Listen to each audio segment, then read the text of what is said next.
புதன்கிழமை பாப்பாவுக்கு ஸ்கூல் லீவுங்கிறத செவ்வாய்க்கிழமை நைட்டே ஃபேஸ்புக்கில் பார்த்துட்டு பார்த்ததுனால கொஞ்சம் ரிலாக்ஸ்டாகவே எல்லாமே பண்ண ஆரம்பிச்சாச்சு. காஃபி போட்டு குடிச்சிட்ட கேப்லேயே வந்துட்டு சுண்டலை வைக்கிறது, வெண்ணி போடுறது சைட் பை சைட் பண்ணதுனால ஃப்ரெஷ்ஷாக ஆகிட்டு வந்தோடனே கொஞ்சம் ஈஸியாக இருந்தது. சோயாபீன்ஸ் சுண்டல் தான் பண்ணியிருந்தேன்.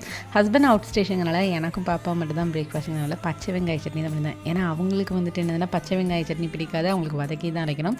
மிளகா வத்தலுக்கு பதிலாக மிளகா வச்சு அரைச்சிருந்தேன். அப்படியே சாப்பிட்டு முடிச்சுட்டு பாப்பாவுக்கு கொஞ்சம் எழுத வச்சாச்சு. ஏன்னா மேடம் ஸ்கூல் போய் 10 நாள் போதில் அதனால் எழுதுறது எழுச்சல் பட்டுறக்கூடாங்கிறதுக்காக அதை எழுத வச்சுட்டு அந்த கேப்லேயே வந்து லஞ்ச் ப்ரிப்பேர் பண்ண போயாச்சு. லஞ்ச் பண்ணிட்டு இருக்கும்போதே நாளைக்கு ஸ்கூல் இருக்குமோ அப்படிங்கிற மாதிரி மைண்டுக்குள்ளே ஓடிட்டே இருந்தது.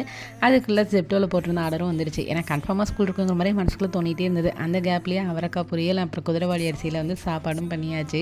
யூஸ்வலாக குதிரைவாளி அரிசியில் பண்ணனா சாம்பார் இல்லை சட்னி வைப்பேன். இன்றைக்கி வைக்கலையா, என்ன வெறும் காயை மட்டும் வச்சு முடிச்சிட்டேன் அப்படிங்கிற மாதிரி கேட்டுட்டு இருந்தா. அப்படியே சாப்பிட்டு முடிச்சோன்னே பார்த்தீங்கன்னா செம வெயில். நம்ம ஊர் மாதிரி தான், மழைக்கு லீவ் விட்டாங்கன்னா மழை பெய்யாது, வெயில் அடிக்கும்ல, அந்த மாதிரி